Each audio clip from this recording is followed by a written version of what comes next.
Well, just an hour ahead of the all-important verdict on Jayalalithaa, top leaders of her party, the AIADMK, are in a huddle at their office. The meeting is taking place even as the possibility of a conviction means a virtual end to Jayalalitha's political career. However, if the conviction is overturned by the Karnataka High Court, it would mean a big political comeback for J Jayalalithaa.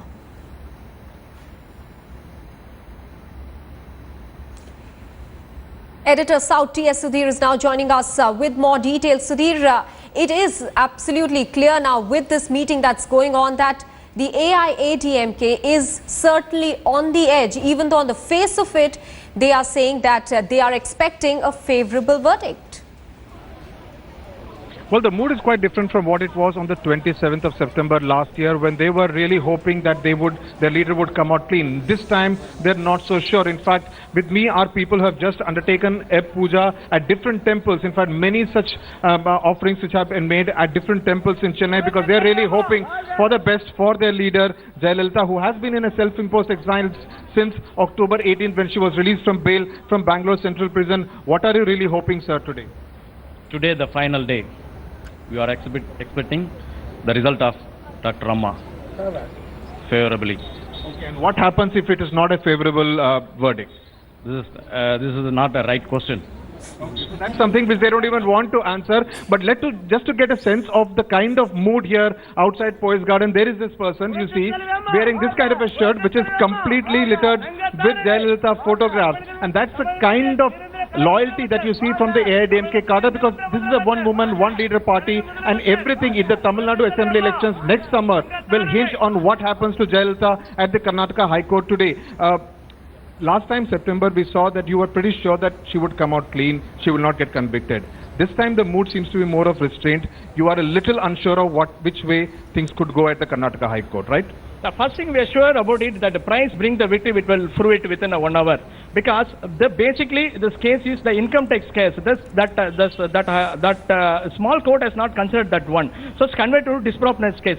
100% this all assumption only taking. Definitely within an hour, Amma will acquitted this case. 100% Amma will acquitted the case. All Tamil Nadu people, not only for Tamil Nadu people, entire party cadres, party secretaries to grassroots, all are waiting for that result from within an hour. So Amma definitely 100% sure about it, acquitted this case. Okay, so optimism is really the dominant mood out here. If Danny can just lift the camera and just show you the kind of party cadre who have assembled outside Poise Garden, there you can see a lot of pictures of Jayalalithaa, a lot of security which has also been put in place. Let me also get in a word from my colleague Shisha Reddy. Shisha, what's the kind of security? Because we did see a problem as far as law and order was concerned. There were attacks on the media, there were clashes between the DMK and the AIADMK cadre. What's the kind of security preparedness this time? At least 300 special police, reserve police have been put in place, and also especially this particular place where scores of party cadres will be gathering here, because they don't want any untoward incident happening at this particular spot where party cadres will be thronging in, and also the ADMK headquarters, and especially at the DMK chief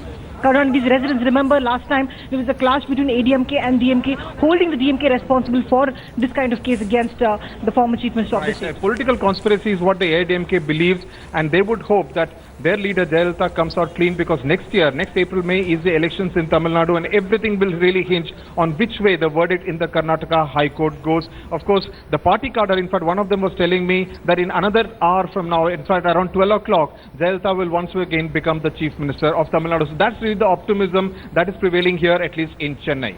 And security in place around Poise Garden as well. J Jayalalitha's residence to avoid any untoward incident as the Karnataka High Court pronounces its verdict today. Let's cut across now to Rohini Swami, who's joining us from outside the Karnataka High Court. Rohini, what are the scenes like outside the High Court today? Section 144 has been imposed around the High Court, but the security people taking no chances today. Absolutely not taking any chances, but compared to the last time when we did see a lot of the ADMK cadre who had actually huddled up here, this time absolutely we don't see hardly any presence of the ADMK cadre. If I can quickly show you that just outside the Karnataka High Court there is police presence, but the presence is across Bangalore city. We've been told between 700 to 1,000 police personnel who have been deployed so that no untoward incidents takes place, because the point is that when Justice Kumaraswamy, he does deliver the verdict, whether she can convicted, then there could be a possible lashback, and they have to be ready for that. If she gets acquitted, well, again there'll be celebrations, and there could be a law and order situation again. That also needs to be controlled. But there are just two things to this verdict. One, either she gets convicted, that means uphold Justice Michael Diconia's order, which was in the special court, or second, she gets acquitted. If she gets convicted, there are two options also that are available. One is that whether Justice Kumaraswamy would also deliberate at reducing her sentence, which because Justice Michael Diconia had given her 4 years, That's well, right. if he's looking at reducing it, or if he upholds the conviction order, then it's almost like Jayalalitha's political career will be decimated, because elections coming up, like Sudhir said, in 2016. She won't be able to contest elections, but people still believe in Tamil Nadu that she'll continue to be their Amma, their CM. But if she gets acquitted, well, it's a shot in the arm for her, and she'll go the whole hog, because the ADMK cadre is already ready to get her ordained as their Chief Minister again. All right, let me now go across to our guests in the studio. Joining us is Kalyani Shankar, senior journalist. She's here in our Noida studio. Prab Sahai Kaur, lawyer, Delhi High Court, is also here with us in our studio. And from Chennai, we're joined by Mr. R. Mani, senior journalist. Let me first get a sense of how things are in Chennai from Mr. R. Mani. Sir, the cadre that is present outside Poise Garden today or at the AIADMK headquarters refuses to believe at the moment that the Karnataka High Court could also uphold the special court's order as far as J Jayalalithaa is concerned. But what is the sense politically that you're getting about the uncertainty within the AIADMK? Is it growing by the hour? Because we know at the moment the top party leaders are in a huddle, perhaps trying to chalk out a plan B. See, the seasoned opinion inside AIADMK is that they are actually readying for the inevitable one, especially after the April 27 three-judge bench Supreme Court ruling, which actually directed the Karnataka High Court to take a stern view on corruption cases. A pall of gloom has descended on the AIADMK circles. So the AIADMK leadership, especially, I repeat, the people who are at the know of things are actually resigned to the fate. They are seeing the writing on the wall. So I think that there is every chance for the verdict should give some disturbing things in the near future, at least for the AIADMK. Prab Sahai, if in case the Karnataka High Court upholds the special court's judgment on J Jayalalithaa, what are the legal options that she has? Does her political career end here because she will not be able to contest elections, or does she have any openings legally? See, legally she can file an appeal in the Supreme Court. She can of course also apply for bail. But your second part of your question is to do with her political career. Now, AIADMK is Jayalalithaa, Jayalalithaa is AIADMK. It's a largely personality driven party. In fact, for the past 6 months, we have seen how it's more of just a proxy government that's been running. So in that sense, it will have a huge implication, not just on the political scenario in the south, but there's also a legal implication as to the fact that she was a sitting chief minister when she was forced to resign when this conviction came. Now, I think this was the first instance in which it had happened.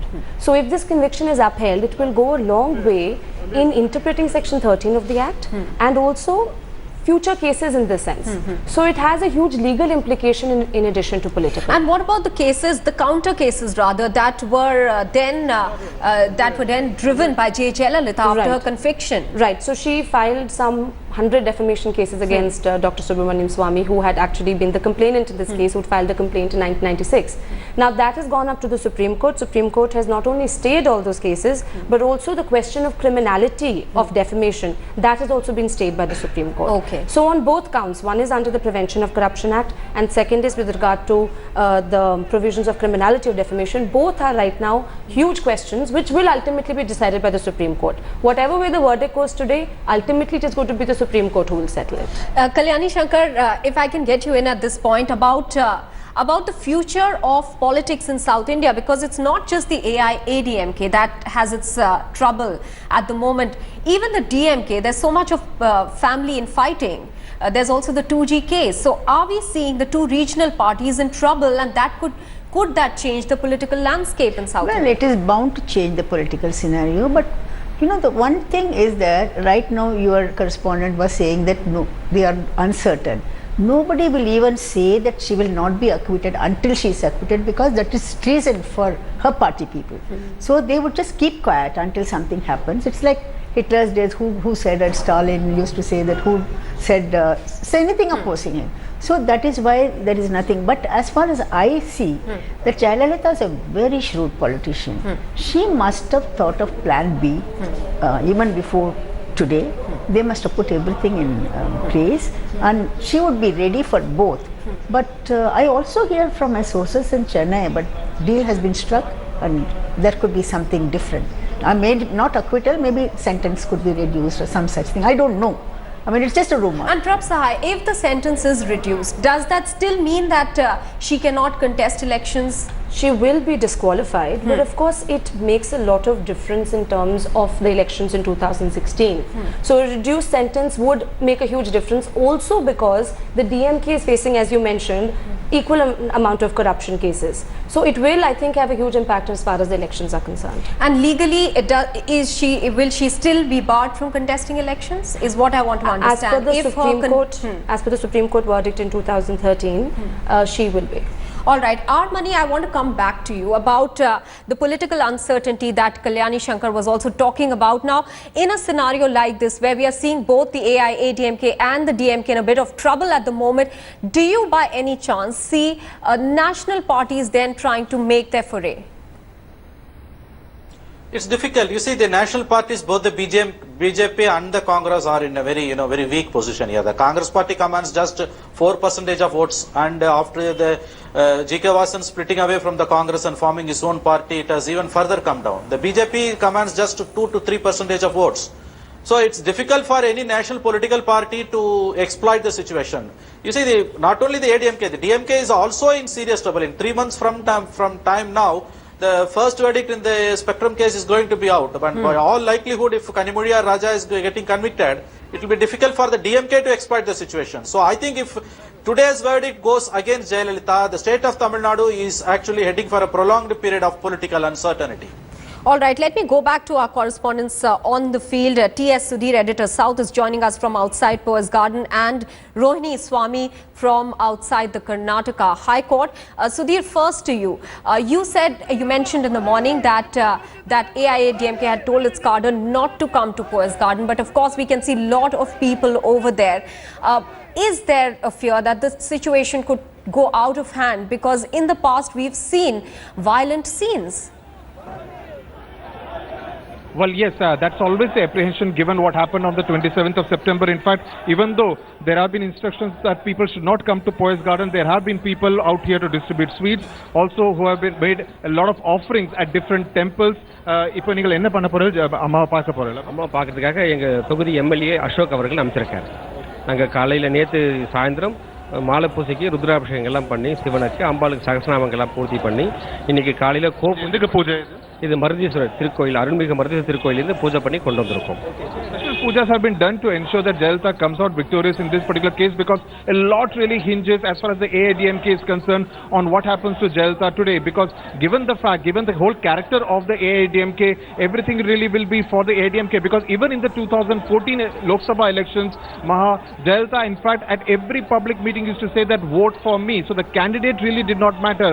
The MP candidate did not matter. What mattered was Jayalalithaa as the leader of the AIADMK. So Tamil Nadu, which returned 37 out of the 39 AIADMK candidates and made them MPs, what happens to the AIADMK in the assembly elections is going to be very critical, and the DMK especially actually waiting in anticipation, because they would think that disadvantage AIADMK could turn into an advantage for the DMK in the assembly elections in Tamil Nadu. That's really the cause of concern for the party. It's a personality-driven, monolithic party. So with J Jayalalithaa, everything, the whole party is driven by her. Let's get a sense of the security preparedness in Bengaluru, also on the border, that is the Tamil Nadu-Karnataka border. Rohini, take us through the kind of preparation that has been made to keep situation under control at the border.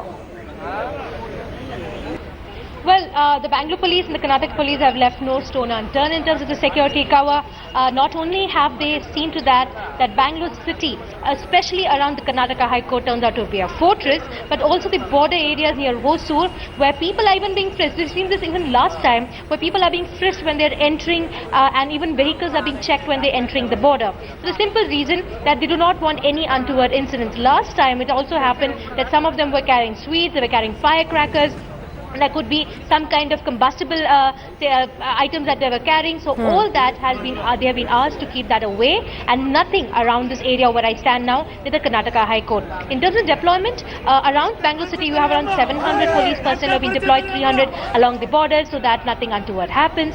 But more importantly, it's a sense of what the ADMK cadre or people who support Jayalalithaa are going to, how they're going to react. Either if she gets convicted, that is the conviction is upheld, then there will be some kind of a lashback, and to keep that under control, the police has seen to that the banker's security cover is in place. In case she gets acquitted, well, again there will be celebrations. So that also needs to be put in place, and that is why they've seen to that nothing untoward happens. If I can quickly show you how the Karnataka High Court looks, well, this is the basic kind of security measures that have been put in place. Okay. Even this gate here, which is usually where media people are allowed, the lawyers are allowed, well, only people who have media cards or cards who saying their lawyers are allowed. So that's the kind of security cover you're seeing here. All right, it's a crucial day for J Jayalalithaa, and our continuous coverage will go on Headlines Today.